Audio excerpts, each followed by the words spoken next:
오늘도 살아계신 하나님의 은혜가 여러분들의 삶 가운데 함께 하시기를 주님의 이름으로 간절히 축원합니다. 우리 옆에 계신 분들과 인사하겠습니다. 하나님께서 우리와 함께 하십니다. 인사하겠습니다.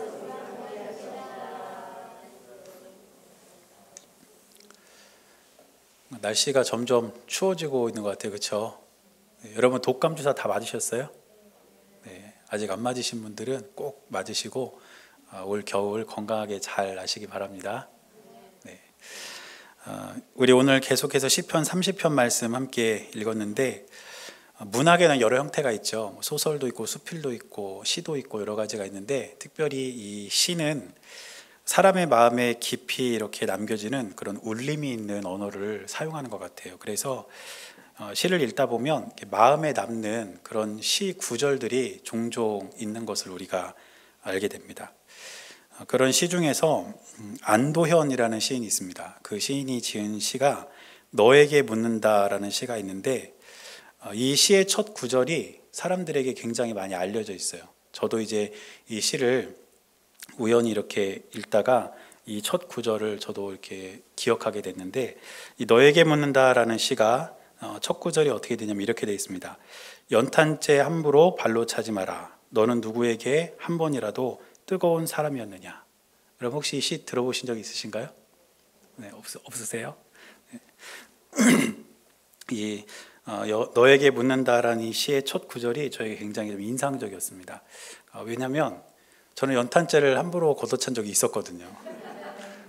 어렸을 때 이제 제가 어렸을 때 집에서 연탄을 떼니까 아마 여러분들도 그런 기억 있으실 거예요. 연탄 뗄 때. 그러면 이제 아주 어렸을 때는 어머니가 그런 신문을 안 시키셨는데, 좀 이제 크고 초등학생쯤 되니까 이제 연탄 갈 때가 되면 연탄 가루라고 해요. 그러면 이제 연탄 아궁이 가가지고 연탄 가는 거죠. 연탄 갈 때 이제 혹시라도 연탄이 꺼져 있으면, 불이 꺼져 있으면 이제 어떻게 하나요? 옆집 가서 빌려오죠. 새 연탄 하나 주고 불 붙은 연탄 하나 가져다가 이렇게 갈잖아요. 그런데 옆집도 혹시 꺼졌거나 이제 꺼줄 상대가 안 되면 이제 어떻게 하냐면 번개탄이라고 아시죠? 그걸로 이제 불을 이렇게 피우고 그랬던 기억이 있어요. 그리고 나서 이제 다 탄 연탄재를 이제 대문 앞에다 이렇게 쌓아 놓습니다. 저희 집만 그런 게 아니라 다들 그랬어요. 그런 다음에 그걸 언제 쓰냐면 눈 왔을 때, 눈 오면 그 연탄재를 눈 위에다 이렇게 깨요. 그러면 이제 안 미끄럽게 하려고. 그래서 그때 연탄재를 참 많이 깨고 발로 차고 막 그렇게 놀았는데, 어느 날 이 시를 보니까 연탄재 함부로 차지 말라는 거예요. 그래서 그 기억이 이렇게 나면서 이 시를 쭉 읽어봤더니, 그 연탄은 자기 몸을 이렇게 태워서 사람들을 따뜻하게 해주잖아요. 그런 연탄재를 함부로 차지 말라는 거죠. 당신은 누구에게나 한 번쯤 그렇게 따뜻한 사람이었는가 이렇게 묻고 있는 것을 볼 수가 있습니다. 그래서 이렇게 우리의 마음에 좀 와닿는 시구들이 좀 있는데, 제가 지난주에 주보를 만들면서 이제 오늘 설교 제목을 정하기 위해서 시편 30편을 이렇게 좀 읽었습니다. 쭉 읽다가 마치 아까 말씀드렸던 그 시 구절처럼 오늘 시편 30편 말씀 중에 제 마음에 깊이 남는 말씀이 한 구절이 있었어요. 그게 11절이었습니다. 오늘 본문의 11절을 보면, 주께서 나의 슬픔이 변하여 내게 춤이 되게 하시며 나의 베옷을 벗기고 기쁨으로 띠띠우셨나이다. 이렇게 기록하고 있습니다. 그런데 이 구절이 시를 그냥 이렇게 쭉 읽었는데도 제 마음에 계속 남더라고요. 특별히 나의 슬픔이 변하여 내게 춤이 되게 하시며, 이 부분이 제 마음에 참 많이 남아서 제가 오늘 설교 제목을 슬픔이 변하여 춤이 되게 하시며 이렇게 이제 정하게 됐습니다. 그리고 설교를 준비하는 내내 나의 슬픔을 변화시키셔서 춤이 되게 하시는 하나님, 그 하나님이 과연 어떤 분인지 계속 이렇게 묵상을 하게 되었습니다. 제가 바라고 기도하는 것은 여러분들에게도 우리의 슬픔이 변화되어서 춤이 되게 하시는 하나님의 은혜가 있게 되시기를 바랍니다. 그렇게 하나님에 대해서 쭉 말씀을 묵상하고 또 이렇게 기도하다 보니까 다윗의 고백대로 하나님은 정말 우리의 슬픔이 변하여 춤이 되게 하시는 분인 거예요. 특별히 성경 말씀을 이렇게 보면 하나님은 어떤 한 개인에게도 그렇고 어떤 민족에게도 그렇고 슬픔이 변하여 춤이 되게 하시는 분이라는 것을 제가 깨닫게 되었습니다.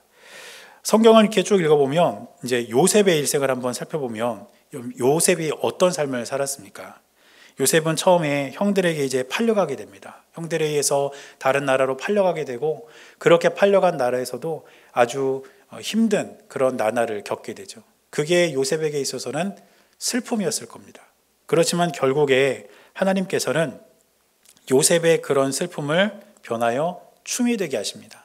그래서 요셉은 애굽의 총리가 되고, 그것으로 그친 것이 아니라 그가 총리가 됨으로써 아버지 야곱과 형제들의 모든 가족들이 살아갈 수 있는 그런 기회를 얻게 된 것이죠.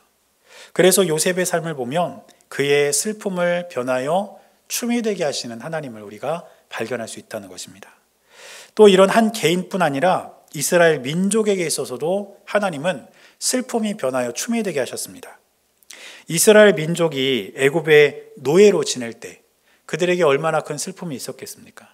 그런데 하나님께서는 모세라는 지도자를 이제 세우셔서 이스라엘 백성들 애굽에서 나가게 하시고, 그런 다음에 그들을 젖과 꿀이 흐르는 땅 가나안으로 인도하십니다.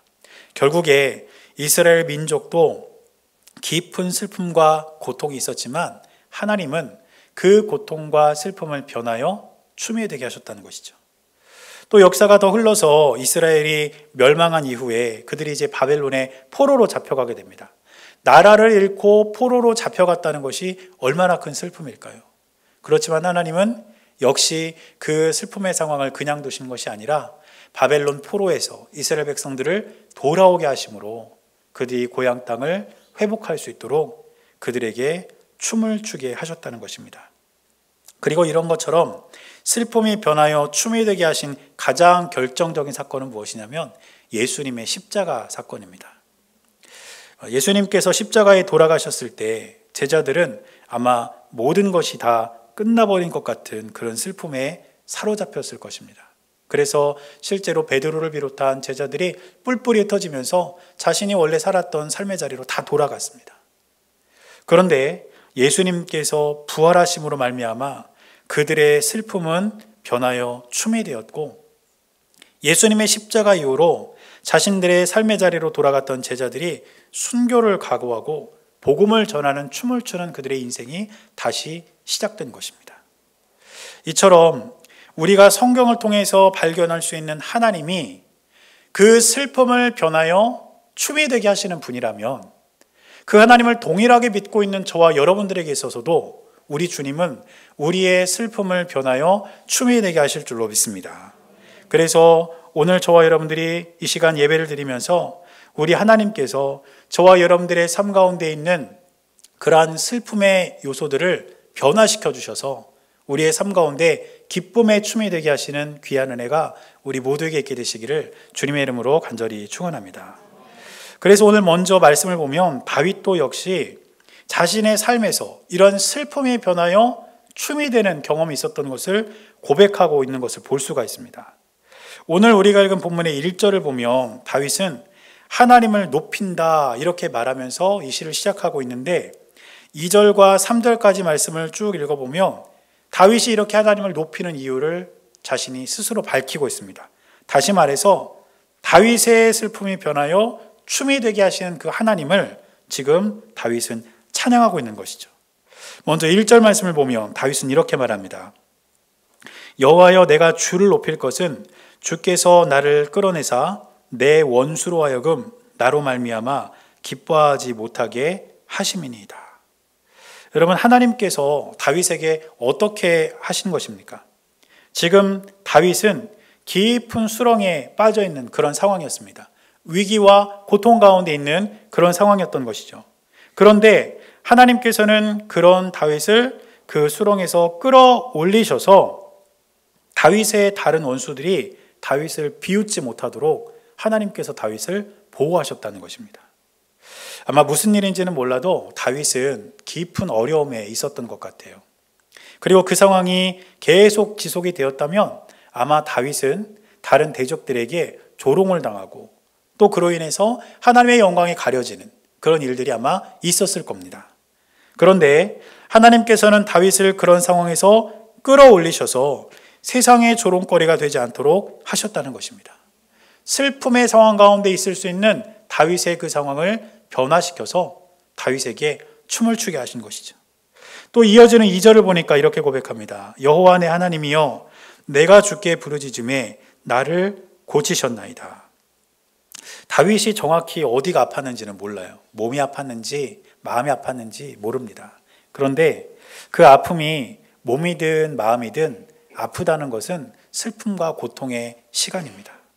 그런데 하나님께서는 다윗의 이러한 기도를 들으시고 그 다윗의 아픈 곳을 치료하여 주셨다는 것이죠. 그렇기 때문에 하나님께서는 그 다윗의 슬픔을 다시 춤을 추게 하셨다는 것을 또한 의미하는 것입니다. 그리고 다윗은 이 사실을 하나님께 영광을 돌리고 감사하면서 찬양하고 있었던 것입니다. 또 이어지는 3절을 보니까 이렇게 고백합니다. 여호와여 주께서 내 영혼을 수월에서 끌어내어 나를 살리사 무덤으로 내려가지 아니하게 하셨나이다. 이 말은 무슨 뜻일까요? 다윗을 죽음의 위기에서 건져주셨다는 거예요. 여러분, 다윗은 한 나라의 왕이었지만 다윗은 거의 평생을 죽음의 위협 가운데 살았던 사람입니다. 여러분들이 아시는 것처럼 다윗은 사울의 추격을 피해서 오랜 시간 도망자의 삶을 살았고 왕위에 오른 뒤에도 아들 압살롬의 그러한 반역으로 인해서 도피 생활을 했던 사람이 다윗이에요. 또 다윗은 자신의 일생 중에 참 많은 시간을 전쟁터에서 보냈습니다. 그러니까 다윗은 사실 언제 죽어도 이상할 일이 전혀 없는 사람이라는 것이죠. 그런 일생 그리고 그런 하루하루의 삶이 다윗에게 있어서는 고통과 불안과 슬픔의 시간이었을 겁니다.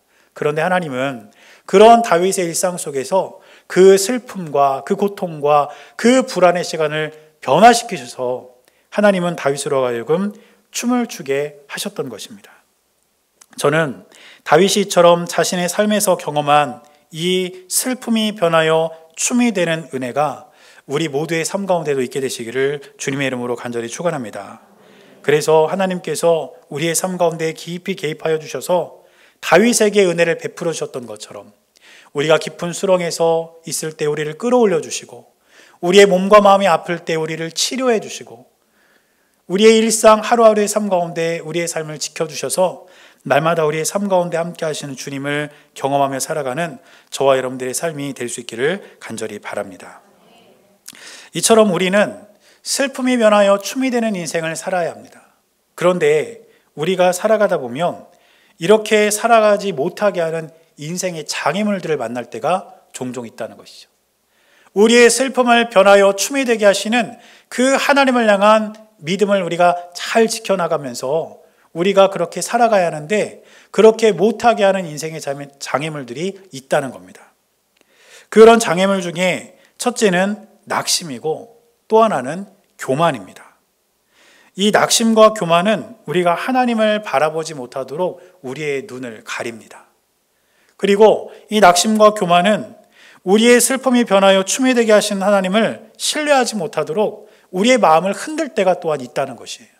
그래서 저와 여러분들은 이 낙심과 교만이라는 장애물을 넘어서서 우리의 슬픔을 변화시키시고 우리의 인생에서 춤을 추게 하시는 하나님을 믿음으로 바라봐야 될 줄로 믿습니다.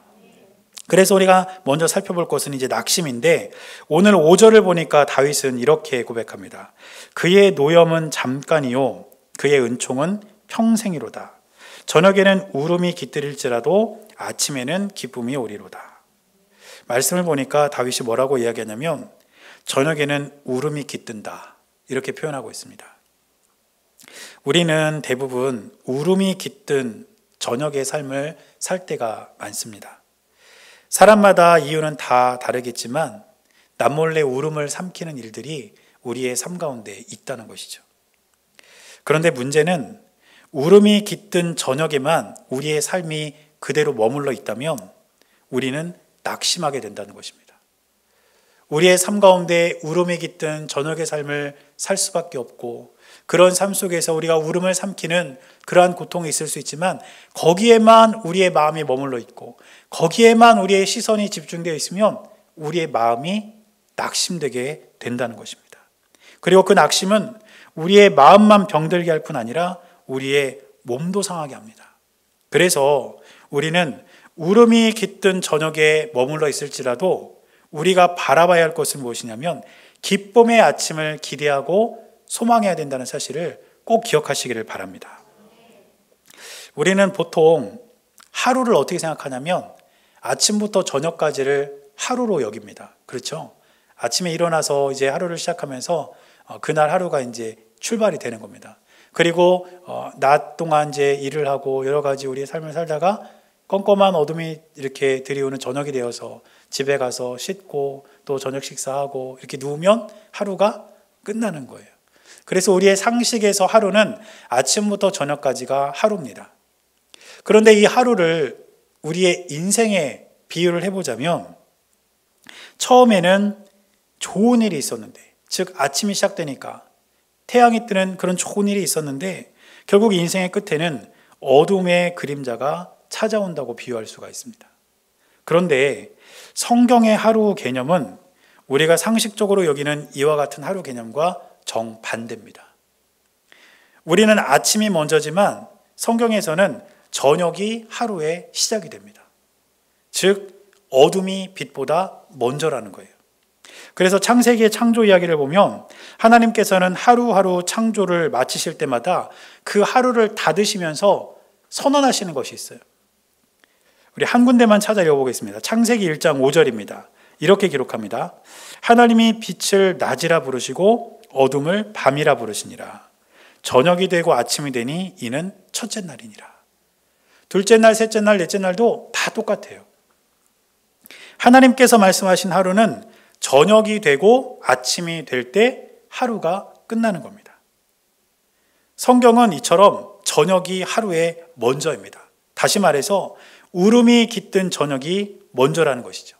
그러나 그것과 함께 하나님이 우리에게 말씀하시는 것은 무엇이냐면 반드시 그 삶에는 아침이 온다는 것입니다. 울음이 깃든 어둠으로 하루를 시작할지라도 그 어둠의 시간이 지나가고 나면 여지없이 기쁨의 아침이 돌아온다는 것이 바로 성경에서 말하는 하루 개념이에요. 그래서 이 하루 개념을 역시 우리 인생에 비유하자면 우리의 삶 가운데 울음이 깃든 저녁의 시간이 누구에게나 있을 수 있지만 그 시간이 끝까지 계속되는 것이 아니라는 뜻입니다. 언젠가는 우리에게 기쁨의 아침이 돌아오고 하나님께서 예비하신 놀라운 은혜가 우리의 삶 가운데 임하게 된다는 사실을 저와 여러분들은 반드시 기억해야 될 줄로 믿습니다. 그러므로 저와 여러분들은 어둠의 저녁이라는 이 시간을 지내고 있다고 해서 낙심할 것이 아니라 소망의 아침을 기다리며 기쁨의 아침을 기대할 수 있는 저와 여러분들 모두가 될 수 있기를 주님의 이름으로 간절히 축원합니다. 제가 요즘에 책 한 권을 읽고 있는데 그 제목이 뭐냐면 짙은 구름 더 깊은 긍휼, 이런 책이에요. 제목이 그렇습니다. 짙은 구름 더 깊은 긍휼. 무슨 내용이냐면 우리의 삶 가운데 정말 짙은 구름이 들이올 때가 있지만 우리를 향한 하나님의 긍휼은 그것보다 훨씬 더 깊다는 것입니다. 그러므로 저와 여러분들의 삶에 짙은 구름이 드리워지는 그러한 어둠의 저녁의 시간이 다가올지라도 결코 낙심하지 말고 하나님께서 저와 여러분들을 향해 예비하신 기쁨의 아침, 찬란한 그 아침의 시간을 믿음으로 기대하며 기다릴 수 있는 저와 여러분들이 될 수 있기를 주님의 이름으로 간절히 축원합니다. 그런가 하면 하나님을 신뢰하지 못하게 하는 또 하나의 장애물이 무엇이냐면 교만입니다. 오늘 본문의 6절을 보니까 다윗은 이렇게 고백합니다. 내가 형통할 때에 말하기를 영원히 흔들리지 아니하리라 하였도다. 지금 다윗은 내가 형통할 때 나는 영원히 흔들리지 않는다, 이렇게 자신 있게 말하고 있어요. 그런데 이 문장에서 강조점이 어디에 있냐면 내가에 있습니다. 나 자신이 이 문장의 가장 중심이에요. 그러니까 다윗은 자신의 인생의 중심에 자기 자신을 올려놓고 나 때문에, 나로 인해서, 내 능력으로 인해서 나는 절대 흔들리지 않을 것이다, 이렇게 말하고 있다는 것이죠. 이것이 바로 교만입니다. 우리가 인생의 깊은 밤을 지날 때는 하나님께 부르짖을 때가 많습니다. 그런데 그런 삶에 하나님의 은혜가 임하고 형통하게 되면 태도가 바뀔 때가 또한 많이 있다는 거예요. 따라서 우리는 형통할 때 오히려 더 조심할 수 있기를 바랍니다. 그래서 사도 바울은 고린도전서 10장 12절에서 이렇게 말합니다. 그런즉 선줄로 생각하는 자는 넘어질까 조심하라. 우리의 삶이 형통하다면 그 형통의 복을 주신 분이 누구인가를 분명히 알고 우리 인생의 중심에 나를 올려놓을 것이 아니라 하나님을 그 자리에 모셔두고 우리가 항상 주님께 감사하는 삶을 살아가야 한다는 것입니다. 그렇기 때문에 우리가 인생의 어둠의 시간을 지날 때 낙심하지 말아야 되는 것도 너무너무 중요하지만 하나님께서 우리에게 인생의 아침을 주셨을 때 교만하지 않는 것도 너무너무 귀하고 복되다는 것을 꼭 기억하시기를 바랍니다. 그래서 여러분, 정말 현명한 사람은 절대로 형통할 때 자만하지 않습니다. 자신이 돈을 많이 번다고 해서 현명한 사람은 버는 대로 쓰지 않아요. 언제 다가올 위기를 예비하기 위해서, 준비하기 위해서 항상 그 돈을 이렇게 저축하고 준비합니다. 현명한 농부는 풍년이 들었다고 해서 그 곡식을 다 먹어치우거나 팔아치우지 않아요. 창고에 그 곡식을 미리 저장해두고 흉년을 대비하는 것이 현명한 농부입니다. 그러므로 저와 여러분들이 형통할 때 그것이 나의 힘과 능력으로 인한 것이라고 우리가 교만할 것이 아니라 오히려 하나님께 더 감사하고 우리가 하나님 앞에서 기도의 제단을 쌓으며 하나님께 한 걸음 한 걸음 더 가까이 나아갈 수 있는 저와 여러분들의 삶이 될 수 있기를 주님의 이름으로 간절히 축원합니다. 제가 말씀을 준비하면서 오늘 이 말씀 속에서 우리가 인생을 어떻게 살아가야 할지 소중한 결론을 하나 얻게 되었습니다. 그게 뭐냐면 저녁이 되고 아침이 되는 것이 반복되면서 하루하루가 이렇게 지나가는 것이라면 우리의 인생도 울음이 깃든 저녁과 기쁨의 아침이 반복된다는 거예요. 항상 아픔만 있지 않고 항상 즐거움만 있지 않습니다. 그것이 계속돼서 반복된다는 것이죠. 그렇다면 우리가 이러한 인생을 살아가면서 형통하고 지혜롭게 살아가는 방법은 딱 한 가지입니다. 우리가 혹시라도 울음이 깃든 저녁을 살아가게 될 때 우리가 그 상황에서 낙심하지 않는 것입니다. 그리고 또 하나님께서 은혜를 주셔서 우리의 삶 가운데 기쁨의 아침이 돌아왔을 때에 그것이 내 힘, 내 공로라고 여기지 않고 그것이 하나님의 은혜라고 우리가 고백하면서 살아가는 거예요. 그것이 바로 우리가 이 땅을 살아갈 때에 형통하게 이 세상을 살아가는 방법이 되는 줄로 믿습니다. 그런데 이 방법이 뒤바뀌게 되면 문제가 생기는 겁니다.